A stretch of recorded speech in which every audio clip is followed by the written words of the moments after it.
আরে আল্লাহ রে, এটা খেলা রে আল্লাহ, খেলা দেখাইলেন শান্ত রে।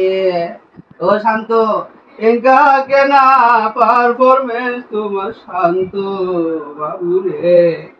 ওরে লিটন দাস, তুই এটা কি করছিল রে ভাই? মাথাটা আমার শেষ করে দিলি রে ভাই।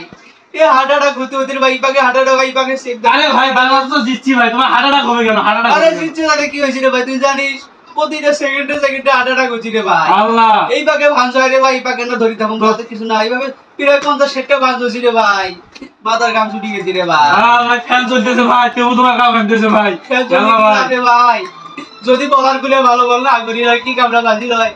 আর নেপাল দাদার পরিবর্তে যদি কোনো আফগানিস্তান দাদা হইলে হয় বা শ্রীলঙ্কা দাদা হইলে হয়, তত কাম বাজি দিল রে ভাই। রে ভাই কথা উঠে খারাপ হয়েছে রে ভাই। এলে কথা রে ভাই, এলে কি করলো রে ভাই?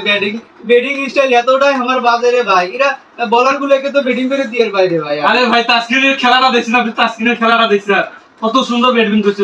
আরে তো তাসকিনে মেলা রান দিয়েছে রে ভাই, দিতে দিতে শেষ আগে উইকেট পাইছি। ওই তাসকিনে তো কাম পাতা দিছিল আজকে, এত সুন্দর খেলে। আজকে তো ওইও মন থেকে বাড়া দিছিল ভাই, অল্প থেকে মনের মধ্যে আটকে গেছি রে ভাই।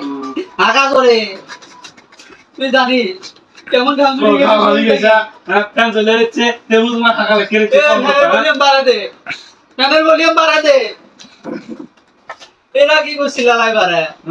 এই যদি নেপালের পরিবর্তে যদি খাই আফগানিস্তান বা শ্রীলঙ্কা বা যেকোনো একটা দল। আরে ভাই শ্রীলঙ্কা তো আমরা হারিয়ে দিছি, সমস্যা নেই তোমরা।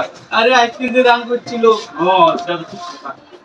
এবার আমি না কুমার যাম, বাংলাদেশ তো মেনা কুমার যাম, বাংলাদেশ তো দিচ্ছে খানিক পরে মোকানা তুলিস, তুই কুমার দেনু তুই হাঁকা বদ্ধ করিস। আচ্ছা আচ্ছা।